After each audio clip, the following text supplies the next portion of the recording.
Hi, this is Rajesh Sharma.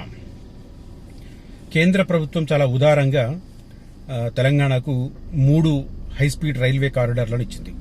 తెలంగాణకే ఇచ్చిందని ఎందుకంటున్నానంటే మీరు అనొచ్చు, మరి అవి ఆంధ్రప్రదేశ్ నుంచి తమిళనాడు, కర్ణాటక, మహారాష్ట్ర వైపు వెళుతున్నాయి కదా, ఆ రాష్ట్రాల్లో కూడా ఇచ్చినట్టే కదా అని చెప్పాను. కానీ స్టార్టింగ్ పాయింట్ ఒక భారీ హై స్పీడ్ రైల్వే టెర్మినల్ తెలంగాణకు కేటాయించింది, హైదరాబాద్ కేటాయించింది. కాబట్టి తెలంగాణకి ఇచ్చిందని అనడమే సబబు, రైట్?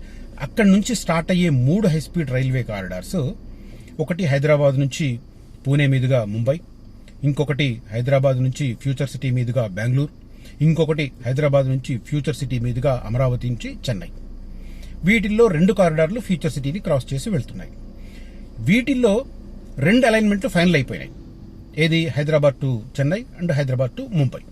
ఎక్కడి నుంచిందో వెళ్తున్నాయి ఏంటి అనేది చిన్న చిన్న స్వల్పమైన మార్పులు చేస్తున్నారు ఇప్పుడు తెలంగాణ గవర్నమెంట్, ముఖ్యమంత్రి అభిప్రాయం మేరకు. ముఖ్యంగా ఆయన చేసిన సలహాలు ఏంటంటే, ఒకటి హైదరాబాద్ నుంచి ఫ్యూచర్ సిటీ మీదుగా బెంగళూరు వైపు వెళ్లేదానికి సోమశిల పర్యాటక కేంద్రంలో ఒక స్టేషన్ ఇవ్వాలని సజెస్ట్ చేశారు. అదే రకంగా హైదరాబాద్ నుంచి పూణే మీదుగా ముంబై వెళ్లేదానికి కూడా వికారాబాద్ బదులు అనంతగిరి పర్యాటక కేంద్రం దగ్గర కూడా స్టేషన్ వచ్చినట్టుగా ప్లాన్ చేయమన్నారు. అంటే వికారాబాద్ కు అనంతగిరికి మధ్య. ఈ 2 సూచనలు ఆయన పర్యాటక రంగాన్ని దృష్టిలో పెట్టుకుని ఇచ్చారు. అయితే దీంట్లో ఒక చిక్కు ప్రశ్న ఇప్పుడు స్టార్ట్ అయింది. చిక్కుముడి అనాలి, ప్రశ్న కంటే కూడా చిక్కుముడి అనాలి. ఏంటంటే, ఫ్యూచర్ సిటీ కాకుండా హైదరాబాద్ నుంచి ముంబై వైపు వెళ్లే కారిడార్ మనకు బహదూర్గూడ, శంషాబాద్ బహదూర్గూడ దగ్గర స్టార్ట్ అయ్యి ఫస్ట్ హాల్ట్ కోకాపేటలో ఇవ్వాలని ఇంతకుముందు నిర్ణయం తీసుకున్నారు.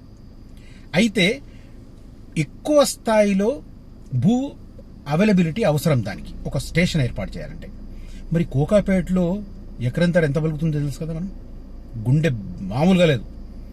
100 కోట్లు అన్నప్పుడే అందరు అమ్మో అనుకున్నారు. ఆ తర్వాత 170 కోట్లు పలికింది ఒక ఎకరం అక్కడ. అఫ్ కోర్స్ మొన్న రాయదుర్గంలో 250 కోట్లు పలికింది అనుకోండి. అఫ్ కోర్స్ ఇప్పుడు అది డైలమాలో పడింది. ఎస్బీఐ వర్సెస్ స్టేట్ గవర్నమెంట్ నడుస్తుంది, state bank of India and Telangana ప్రభుత్వం అన్నట్టుగా నడుస్తుంది. సీఎం కూడా చాలా సీరియస్ అయ్యారు ఎస్బీఐ వాళ్ళ మీద అని చెప్పి కూడా అంటున్నారు. సరే, అది పక్కన పెడదాం, అది వేరే వివాదం. అది జర్నలిస్టిక్ వీడియో చేసినప్పుడు దాని మీద చేయొచ్చు, కానీ మనం ఫోకస్ రియల్ ఎస్టేట్ కాబట్టి నేను దాని మీద ఎక్కువ ఫోకస్ చేయట్లేదు. కోకాపేటలో స్టేషన్ ఏర్పాటు చేయాలి అన్నప్పుడు మరి అది సాధ్యమా? నాకు కూడా ఒక మిత్రుడు దానికి సంబంధించి, మీరు వీడియో చేయండి బ్రదర్, అక్కడ ల్యాండ్ కాస్ట్ బీభత్సంగా ఉంది, అలాంటి సందర్భంలో అక్కడ స్టేషన్ ఎలా పెడతారు ఏంటి అనేది. అంటే ఓవరాల్ గా high speed railway corridor Hyderabad నుంచి పూణే వరకు మొత్తం ఎంత బడ్జెట్ కేటాయిస్తారో ఆ బడ్జెట్ లో సింహభాగం కోకాపేటలో స్టేషన్ పెట్టాలంటే ఆ ఖర్చు అవుతుంది. అది పరిస్థితి. చాలా విచిత్రంగా అనిపిస్తుంటది. నేను చదువుతాను దానికి సంబంధించి. ఇప్పుడు దాని మీద, కోకాపేటలో బుల్లెట్ ట్రైన్ స్టేషన్ కష్టమేనా, భూసేకరణలో భారీగా వ్యయ ప్రయాసలు, వికారాబాద్ బదులు అనంతగిరి, అలాగే సోమశిలకు, ఇవి వేరనుకోండి, ఇందాక నేను చెప్పిన విషయం కాకుండా కోకాపేటలో స్టేషన్ ఏర్పాటు చేయాలంటే నియోపోలిస్ ప్రాంతంలో 247 ఎకరాల భూమి కేటాయించాలని NHSRCL కోరింది.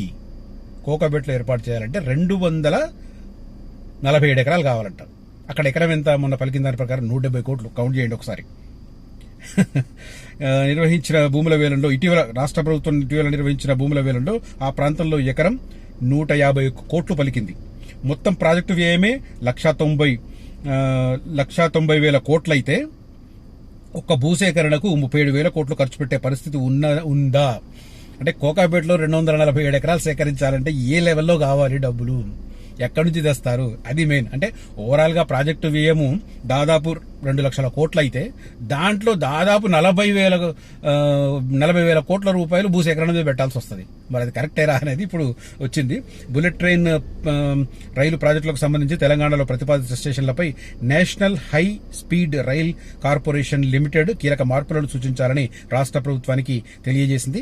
Hyderabad, Pune, Mumbai bullet rail corridor లో వికారాబాద్ బదులుగా అనంతగిరిలో స్టేషన్ ఏర్పాటు చేయాలని, కోకాపేట స్టేషన్ అంశంలో భారీగా వ్యయ ప్రయాసాలు ఉన్నాయన్న విషయాన్ని దృష్టికి తీసుకెళ్లాలని నిర్ణయించారు. ముఖ్యమంత్రి రేవంత్ రెడ్డి ఉన్నతాధికారులతో బుల్లెట్ ట్రైన్ ప్రాజెక్టుపై నిర్వహించిన సమీక్షలో పలు సూచనలు చేశారు. రాష్ట్రంలో సోమశిల, అనంతగిరిలో పర్యాటక అభివృద్ధి కోసం ఆయా ప్రాంతాల్లో బుల్లెట్ ట్రైన్ స్టేషన్లు వచ్చే రకంగా చూడాలని సూచించారు. ఈ నేపథ్యంలో ఉన్నతాధికారులు national high speed rail corporation limited అధికారులతో మాట్లాడుతున్నారు. కోకాపేటలో ఏర్పాటు చేయాలంటే 247 ఎకరాలు కావాలి. సో లెక్క పెడదాం, 247 ఇంటూ 151 కోట్లు బాగుంటది. సారీ, నేను ఇది యాక్చువల్గా ముందే హోంవర్క్ చేయాల్సిందే.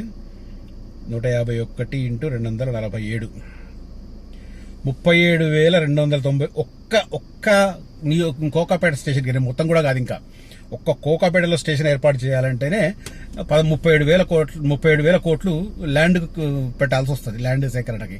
అంటే అఫ్ కోర్స్ అంటే ఇది వేలంలో పలికినట్టు కాదు, ఇది గవర్నమెంట్ ప్రాజెక్ట్ కాబట్టి అంత ఉండకపోవచ్చు. అయినా కూడా ఆ స్థాయిలో భూసేకరణకు పెట్టడం అనేది అంటే ఇప్పుడు ఈ లెక్కన కోకాపేటలో హై స్పీడ్ రైల్ స్టేషన్ అనేది వచ్చే అవకాశాలు లేవు. మరి దానికి ప్రత్యామ్నాయంగా ఎక్కడ చూస్తారు, ఎక్కడ ల్యాండ్ అవైలబిలిటీ ఉంటుంది అనేది చూడాలి.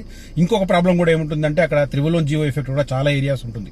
ఒకవేళ కోకాపేట వైపు కాకుండా ఇంకో వైపు తీసుకెళ్దామంటే 311 జీవో ఉంటుంది. మరి 311 జీవోలో ఈ ఇంత పెద్ద భారీ స్టేషన్ రావడానికి ఆస్కారం ఉంటుందా, లేకపోతే ఈ స్టేషన్ మొత్తం స్కిప్ చేసేసి శంషాబాద్ తర్వాత డైరెక్ట్ వికారాబాదే ఫస్ట్ హాల్ట్ ఉందా అనేది కూడా చూడాల్సిన అవసరం ఉంది. తప్పదు మరి, లేకపోతే కోకాపేటలో స్టేషన్ పెట్టాల్సిన అవసరం అయితే లేదు. అంత ఖర్చు పెట్టి కోకాపేట వాళ్ళు వచ్చి శంషాబాద్కు ఔటర్ రింగ్ రోడ్ మీద వచ్చి అక్కడ హై స్పీడ్ రైలు ఎక్కి అవసరమైతే బాంబే వెళ్ళొచ్చు, పూణే వెళ్ళొచ్చు, పెద్ద ఇబ్బంది కాదు. ఆ ఒక్క స్టేషన్ కోసం అంత ఖర్చు పెట్టడం భూసేకరణకు అనేది వేస్ట్ అనే అభిప్రాయానికి తాజాగా వచ్చినట్టు తెలుస్తుంది. మా మిత్రుడు సూచించినట్టు, ఆయన కోరుకున్నట్టుగానే ఇది జరుగుతున్న సంకేతాలు కనిపిస్తున్నాయి. రైట్, ఇది హై స్పీడ్ రైలుకు సంబంధించి కోకాపేట స్టేషన్ ప్రశ్నార్థకంలో పడిన నేపథ్యంలో దానికి సంబంధించిన సమాచారాన్ని మీకు ఇచ్చే ఉద్దేశంతో నేను ఈ వీడియో చేశాను. ఈ కంటెంట్ నచ్చితే ఈ వీడియోను లైక్ చేయండి. అదే రకంగా ఫ్యూచర్ సిటీలో ఇన్వెస్ట్మెంట్కు ఇది రైట్ టైము. అంటే ఇప్పుడిప్పుడే రైజ్ అవుతున్నాయి, నిర్మాణాలు ప్రారంభమైతే ఫ్యూచర్ సిటీ ధరలు విపరీతంగా పెరుగుతాయి. కాబట్టి తర్వాత మొన్ననే భూముల ధరలను కూడా ప్రభుత్వం సవరించింది, అది కూడా ఇంపాక్ట్ చూపిస్తుంది త్వరలో.